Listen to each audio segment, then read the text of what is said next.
What's up, guys? SmokeFan101 here, and I am so sorry I haven't been making any videos lately, but I've been sick the past couple of days.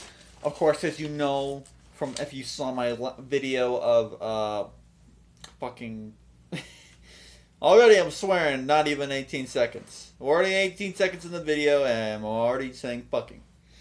But still, um, a couple of technical difficulties. I was sick for a couple of days. Before that, I needed to get a new light bulb for my fan. Um, because, it gives me lighting. I mean, I'm not going to talk to you guys in the dark because I'm going to feel like I don't know, like giving you some really shitty quality. Of course, my review of one of the past shows, I think it was NXT Takeover. Yeah, it was Takeover. My review of that show was pretty quick. Why? Because I didn't want to spend the whole video doing some shitty quality. Shitty. So anyways, I got a paper here, and this is actually my Slammiversary review. Yes, I watched TNA, so shut the fuck up. So I watched Slammiversary. What did I think overall? There was some underwhelming stuff, bad basically, but overall it was like a mixed show. But if I had to choose which one side, I think it delivered. I mean, there was technically more good. In my opinion, there was more good than bad here. Not saying all of it was good. There was some bad. We'll get to that, but well, let's jump in, shall we? There was a pre-show match between. God, I forget I honestly forget who. For some reason, I was thinking it was Eric Young, but I'm like, wait a minute, Eric Young's out of the company. I think it was Will Ospreay and someone else. But honestly, I completely forget who was in the dark match. But we had the opener of the show, not surprisingly, and what should be higher on the card, an X Division title match. It's the Fatal 4-Way match. It's a champion Trevor Lee, Andrew Everett, who are both, by the way, managed by Shane Helms, whatever. I was supposed to say Tigre Uno. No, not Tigre Uno. DJZ and Eddie Edwards. Now, I will admit, it told a decent story. The story is that every single time, and this was mainly about Trevor Lee and Eddie Edwards. Andrew Everett and DJZ were just there to be other men in the match that, was very awesome to see. And I will admit, what made the match 10 times better, and it was a great match, by the way. What made the match 10 times better was the fact that at the beginning of the match, it was announced that Shane Helms would not be with Everett and Trevor Lee at all. So it was just all four of them on their own. Now, this match built up to two things. One, the rising story, I guess you could, not told so well, but the story of Eddie Edwards finally getting his due as a singles guy. And Trevor Lee and Andrew Everett going against each other, which, yeah, there was a couple moves here and there, but for the most part, they were wrestling the other two guys. Very rarely did they actually do moves against each other. Although I guess there was a point where I think Andrew Everett was trying to get a pinfall. Trevor Lee broke it up. And then they started arguing. I wish they would just be like, fuck it, and they would just punch the shit out of each other or do something. Even just 1 minute. Or a few, 30 seconds of just them wrestling each other, showing dissension within the ranks. I would have liked to have seen more of that, although, considering how long the match was, it was only, just under 12 minutes. A match like this, I think, should have been, a few minutes longer. Especially considering the talent. DJZ was the least good here, but still, in terms of a wrestler, but it's still pretty damn good. Everett and Trevor Lee are awesome. Eddie Edwards, if you saw any of his matches in Ring of Honor, you know how great he is. Not Davey Richards great, but still pretty. He's a tiny notch below it. But, anyways, the story here was building up that Eddie Edwards, every single time he had an X Division title match, or pretty much anybody had an X Division title match with Trevor Lee, Gregory Shane Helms, which is what TNA calls him, would always get involved, and Trevor Lee would always end up being the winner.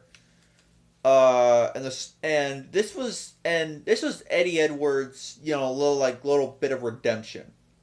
Because what happened? Eddie Edwards, well, it was down to Trevor Lee and Eddie Edwards, which the final sequence was Andrew Everett had Edwards down. He was going for a 450 splash, and he landed on his feet, much like Austin Aries, except he didn't roll through. He just straight up landed on his feet, so damn, he's athletic.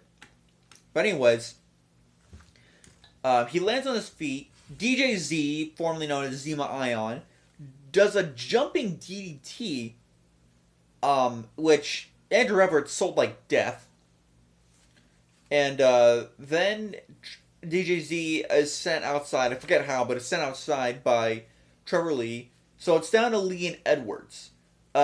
Lee is trying to pin Edwards down. Edwards gets the surprised cradle pin. Schoolboy, I think. 1, 2, 3. Eddie Edwards is your new X Division champion.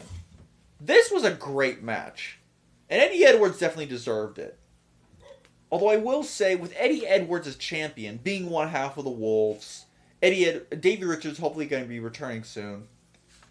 There's two things I want out of this. One, more focus be given on the X Division now that they have a somewhat bigger star as their X Division champion in Eddie Edwards. And the second thing I want to see out of this, at Bound for Glory, or at some point in the future, there has to be a match between Eddie Edwards and Davey Richards. If you saw any of their matches in Ring of Honor, you know they have absolutely great chemistry. Some of the best chemistry in the past decade. And this match would kick all kinds of ass. It can't be like a 5-10 minute match. No, it has to be like a good 15, maybe 20 minutes of work. Because these two are better than 10 minutes. These two are way better than that. Again, Ring of Honor gave them like half an hour, and they fucking nailed it. The next match, and by the way, I also made ratings here. This is going to be one of the only times I'll have ratings in my video while I'm saying it, but it'll also be down in the description below. Rating for this match is a good 4-star match. It was fucking awesome. The Tribunal and Grotto and Mahabali Shera. This was part of the Grotto. It was Grotto. Grotto and Al Snow feud. Who brought in the Tribunal, which I honestly forget their names because they're kind of forgettable names, sort of. Not forgettable, just it takes me a while to get used to them, but I'll tell you who they are.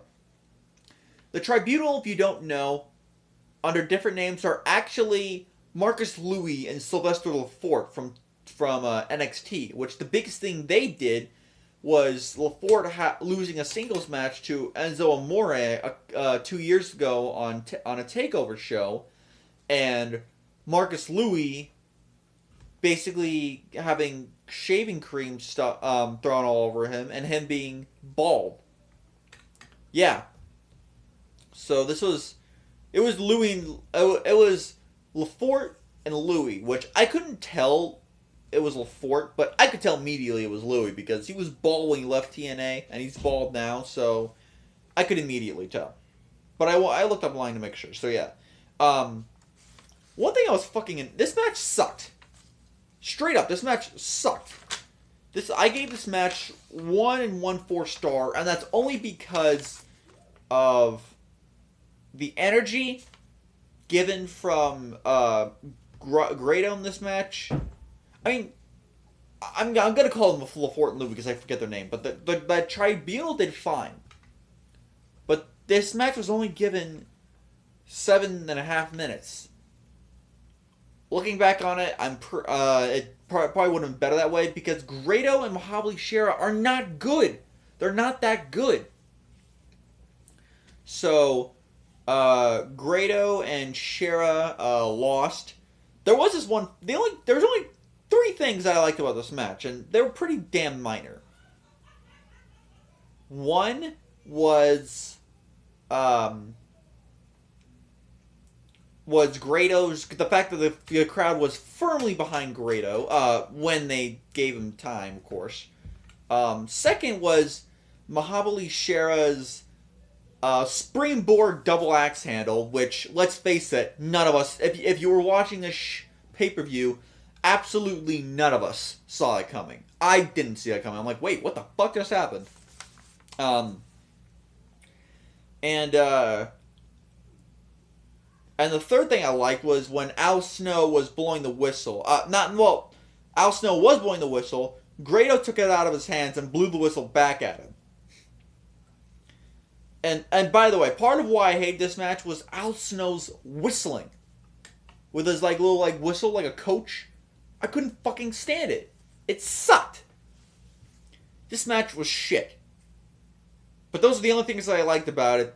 Those two, probably just the two things, because the fact that the fans liked Grotto and the fact and that surprise athleticism from Shera, probably the only thing I liked about this match. Other than that, this match was balls.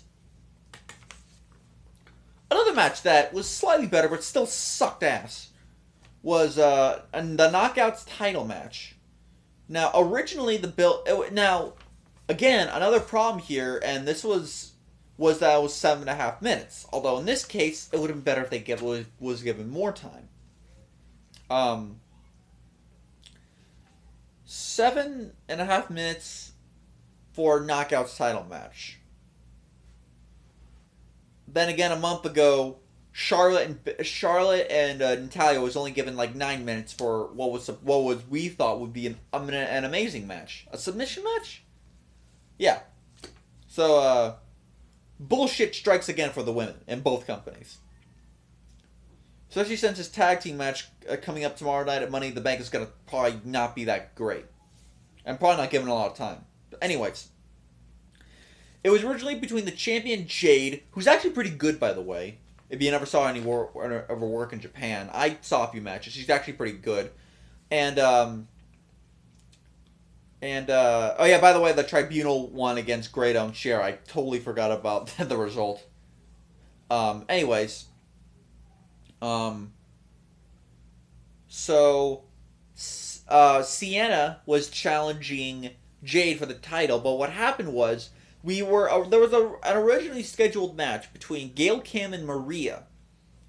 What happened is Maria got injured. Her arm got it was like her wrist, I think.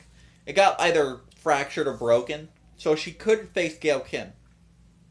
The problem is, Gail Kim now doesn't have a match, so she came out for a promo.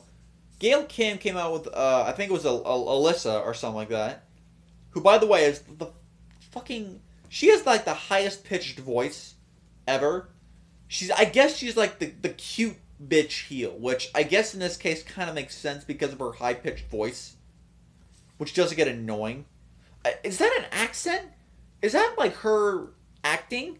Or answer this in the comment section below, guys. Is this Alyssa, or if I'm getting her name right? Is this Alyssa acting? Or is just that how her voice really is? Because if it is, I need to get used to it. Because I haven't been watching TNA in a while. I just been catching up on the results. I only just started rewatching TNA a couple weeks ago. I decided to take a break. Mainly because, our cable was being shit. But anyways, so what happened was Billy Corgan came out, inserted Gail Kim in the Knockouts title match, making it a triple threat, which I thought was a good move. But the problem was this match was given 7 minutes and wasn't worth 10 shit. Jade did fine, Gail Kim did fine, Sienna wasn't that good here. And maybe it was just the fact that it was given not given enough time, but this match felt really, really sloppy. It was really sloppy. The women didn't do so well. The interference at the end didn't help matters, which only made the match worse. I forget how. I think Sienna pinned Jade to win the title, which I'm betting you. Sorry, there's something right here. There we go. Which I'm betting you. Jade is gonna get a rematch sometime, because that's just how these things work. But yeah, Sienna is your new Knockout champion. Congrats to Sienna, but this match, again, fucking sucked. It was a little bit better than the tag team match, but not that much better. Yeah. It was 1 3/4 star. 1 star and 3/4, I should say. So it's a notch below 2 stars. Again, pretty shit. The next match, and before that we got a promo. It was James Storm and Braxton Sutter, who, if you remember Pepper Parks on the indie scenes, that's Braxton Sutter. James Storm beat Braxton Sutter in, I shit you not, 6.5 minutes. Although I will say, I went back and I watched this match again. I watched the highlights and then I watched the match again. And this match was not bad. I just wish it was given more time. The crowd wasn't all behind Pepper Parks, and that's just because they don't know who he is. But other than that, the match was fine. I gave it a nice 2.5 stars. James Storm started off with a lot of offense. Because remember, Braxton Sutter's the newbie here, and I guess Storm's going to be his mentor. And Sutter's the protege, but maybe like Beer Money 2.0 or something like that. But anyways, James Storm got a lot of offense in at first, including a lung blower. Or a backstab or whatever. Which, yeah, by the way, later he did a code breaker, which Josh Matthews retardedly called a lung blower. Or was it Pope? I don't know. But one of them called it lung blower. I'm like, what the fuck? It's obviously a code breaker, dumbass. But anyways, after offense from Storm, then we got a lot of offense from Sutter. Storm won with a counter code breaker, and then the super kick, the last call super kick, and 1, 2, 3. You know, yeah. Even though Storm won here, the story is that Braxton's the newbie, he needs a mentor, and Storm is probably going to be the mentor. This match was decent. It was a mediocre match, but it was still decent. It was a decent match. I just wish it was given like 4 more minutes of time, so that way, like a good 10 minutes, you know, that would have made well for some more work. The next match was mediocre as all hell. It was the King of the Mountain title match. Eli Drake, the defending champion, going up against former champion Bram, who only lost it because he got the shit kicked out of him by Lashley, and Eli Drake cashed in Feast or Fired. Which actually just reminded me, didn't Grotto, I must have missed it on TV, but didn't Grotto win back Feast or Fired? Or some shit? I don't know. Anyways, so what happened was, yeah, it was just a mediocre match. It was a brawl. I liked that. If there was no disqualification, I probably would have liked it a little better, but the fact is, it was mediocre. It was only given